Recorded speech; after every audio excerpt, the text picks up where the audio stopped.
Hello दोस्तों, the book readers belt में आज आपका फिर से स्वागत है। हेलो दोस्तों, तो आज की इस वीडियो में हम बात करेंगे एक बेटे के दो बाप की कहानी, rich dad poor dad book की समरी इसी पर बेस है। हेलो दोस्तों, मैं आज आप लोगों के लिए एक बहुत ही जबरदस्त बुक की समरी लेकर आया हूँ, रिच डैड पुअर डैड, जो कि रॉबर्ट कियोसाकी द्वारा लिखी गई दुनिया की बेस्ट बुक में से एक बुक है। रिच डैड पुअर डैड की बुक की सिर्फ समरी ही काफी नहीं है आपके लिए। इस समरी को सुनने के बाद आप इसकी बुक खरीदें और जरूर पढ़ें। हमारी जिंदगी ऐसी है कि हमें कोई छोटी सी भी महंगी चीज खरीदनी पड़े तो हमें 1000 बार सोचना पड़ता है।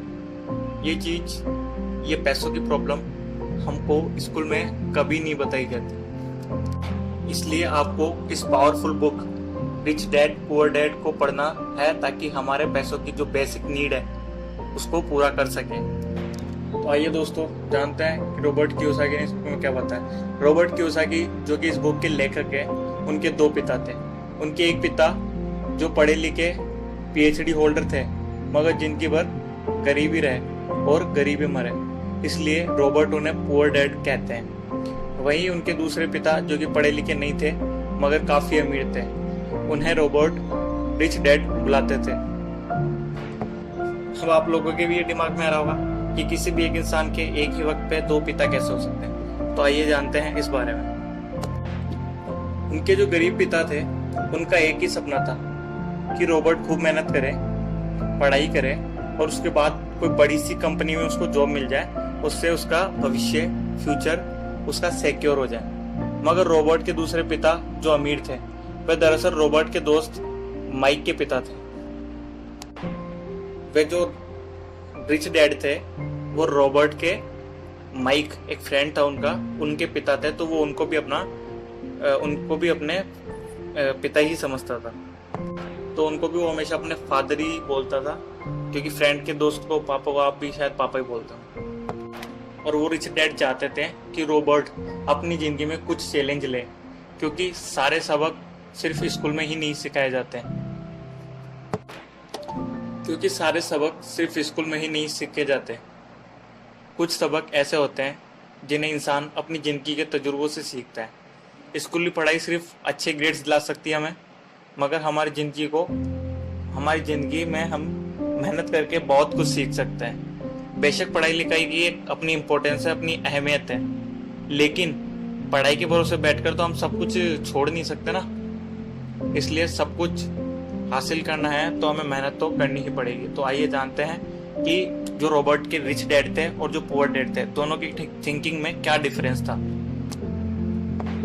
तो दोस्तों, हमने इस पूरी बुक की समरी को 5 लेसन्स में कैटेगराइज किया गया है। और हाँ, वीडियो थोड़ा लंबा हो सकता है क्योंकि हम बुक की समरी और कंटेंट के साथ कॉम्प्रोमाइज नहीं करते। तो आइए स्टार्ट करते हैं। Lesson number first. एक बार एक आदमी था जिसके पास एक गधा था। जब भी उसे अपने गधे से कुछ मेहनती काम करवाना होता था तो वो एक गाजर उसके सामने लटका देता था। उस गाजर को देखते ही गधा उसे खाने के लालच में काम करता चला जाता और काम करता ही रहता। उसे उम्मीद थी कि एक दिन वो उस गाजर तक पहुंच ही जाएगा।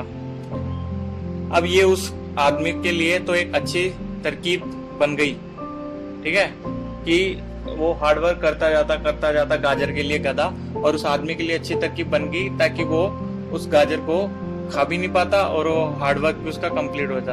पर बेचारे गधे को कौन समझाए कि वो गाजर उसको कभी नहीं मिलने वाली।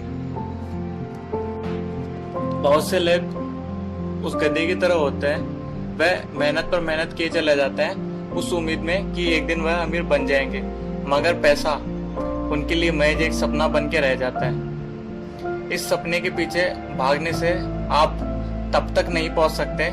तो पैसों के लिए काम करने के बजाय पैसों को आपके लिए काम करने दें। जब आप अमीर बनना चाहते हैं तो सिर्फ पैसे कमाने के लिए काम ना करें, क्योंकि जैसे ही हम अमीर बनने की राह में कदम आगे बढ़ाते हैं, हम वो काम करते हैं, तो हमारा डर और हमारा लालच हम पर हावी होने लगता है कि कहीं हम गरीब के गरीब ही ना रह जाएं। इसी डर से हम बहुत ज्यादा मेहनत करने में जुट जाते हैं। फिर हमारा लालच हम पर हावी होने लगता है धीरे धीरे। जैसे हम ज्यादा मेहनत करते जाएंगे वैसे वैसे हमारा लालच बढ़ता जाएगा। हम उन सारी सब चीजों को खरीदना चाहेंगे जो पैसों से खरीदी जा सके। फिर हमारा लालच बढ़ता है ताकि हम वो चीजें खरीदें। अब यही डर और लालच हमें एक चक्कर में उलझा देता है जो कभी खत्म ही नहीं होता। तो हम अब और मेहनत करते रहते हैं कि और ज़्यादा कमा सकें। फिर हमारा खर्च भी, जितनी हमारी इनकम होती है वैसे वैसे हमारे एक्सपेंसेस भी बढ़ते जाते हैं। जितने हम ज़्यादा कमाएंगे उतने हमारे ज़्यादा खर्चे बढ़ते जाते हैं। इसको अमीर डैड ने रेड रेस कहा है। अब इसका नतीजा ये हुआ कि हम पैसे कमाने के लिए हद से ज़्यादा मेहनत करते हैं, खर्च करते हैं। ये एक ट्रैप है, ये अमीर डैड ने कहा है, रिच डैड ने। और आपको लालच और डर के ये ट्रैप अवॉइड करना है।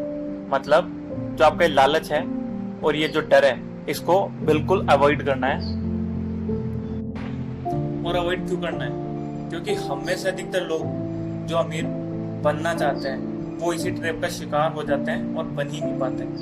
पैसे के पीछे मत भागिए, बल्कि पैसों को अपने पीछे भगाने के लिए मजबूर कर दीजिए। आपकी नौकरी लगी है तो काम पर ये सोचकर मत जाइए कि हर महीने आपको एक चेक लाना है, क्योंकि वो पे चेक आपके सारे बिल्स मुश्किल से ही भर पाता है। ये हर महीने की कहानी बन जाती है। फिर तंग आकर आप कोई दूसरी नौकरी ढूंढने लगते हैं और ज़्यादा हार्डवर्क करने लगते हैं, ज़्यादा मेहनत करने लगते हैं। लेकिन तब भी आप पैसे के लिए ही काम कर रहे होते हैं और यही वजह है कि आप कभी अमीर नहीं बन पाते। तो अब बात आती है कि हमें करना क्या है। सबसे पहले हमें सच का सामना करना है। जो सच है, चाहे से उसमें हमारी गलती हो या नहीं हो, हमें सच को एक्सेप्ट करना है। सबसे पहले अमीर बनने के लिए हमें सच को एक्सेप्ट करना है, चाहे से उसमें हमारी गलती हो या नहीं हो। आप खुद के लिए एक जो प्रॉब्लम होती है, आपकी प्रॉब्लम ही आपका आंसर होता है, ठीक है? दूसरों के लिए नहीं, आपके खुद के लिए, आपकी खुद की प्रॉब्लम में आंसर होता है। तो आपके जो भी सवाल है खुद से पूछिए, क्योंकि उनका जवाब सिर्फ आपके पास ही है।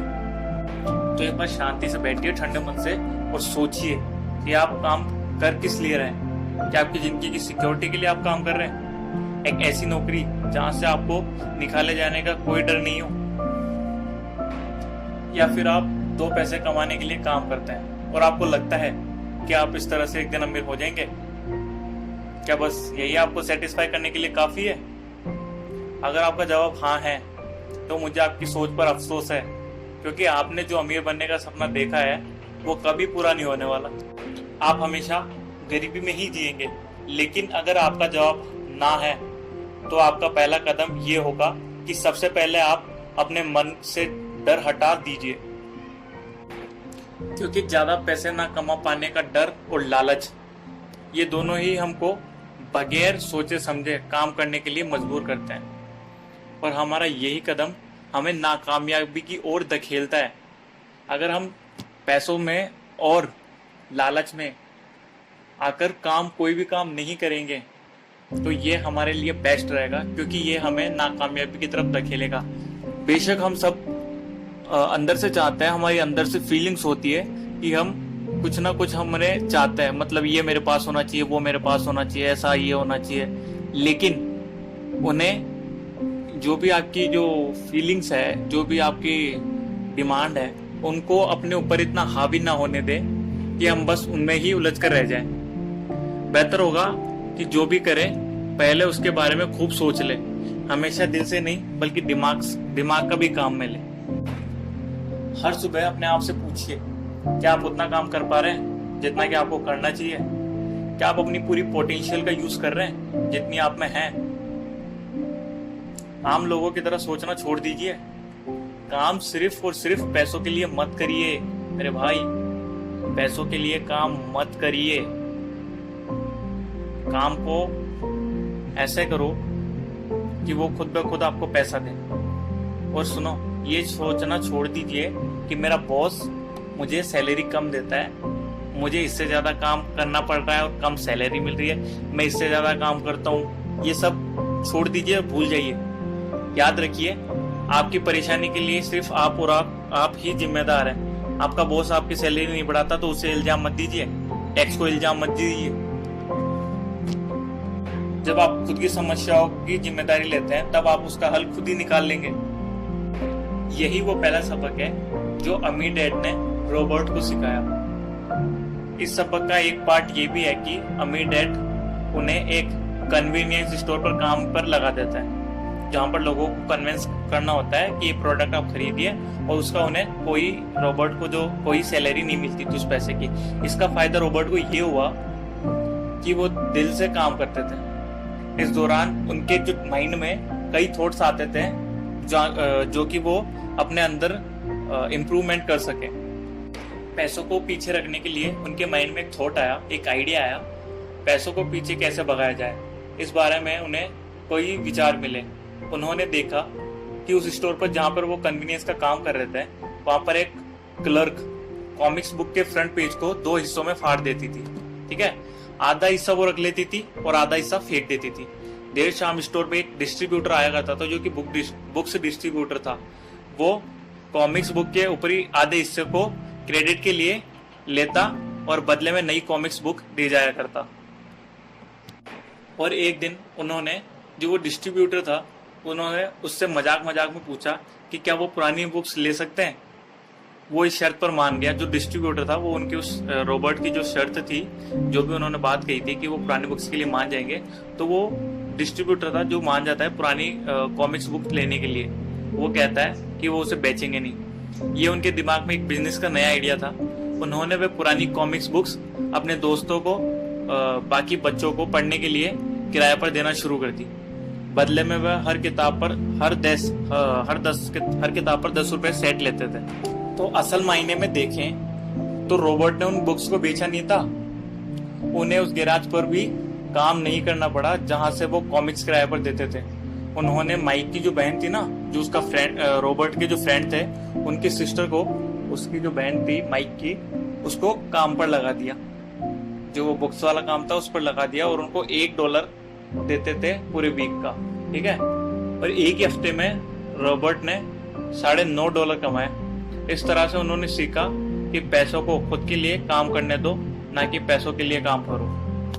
तो हमें समझ में आया कि हमको पैसों के लिए काम नहीं करना है। अगर हम बिना लालच और बिना पैसों के लालच से हम काम करेंगे तो पैसा खुद ब खुद हमारे पास आएगा। क्योंकि अगर हम फ्री में या फिर ऐसे बिना लालच से काम करेंगे तो हमारे दिमाग में नए नए आइडियाज आएंगे कि हम कैसे काम करें और कैसे हम ज्यादा पैसा कमा सकते हैं। तो इस फर्स्ट लेसन से हमें मिलता है कि हमें बिना लालच और बिना पैसों के लिए काम करना है। बिना पैसों के लिए नहीं, मतलब पैसों के लालच में रहकर काम नहीं करना है, पैसों के लिए काम नहीं करना है। और पैसे न कमाने का डर और लालच को हमारे ऊपर हावी नहीं होने देना है। ये 2 चीजें हमें कंट्रोल करनी है। हमें फर्स्ट लेसन से ये सीखने को मिलता है।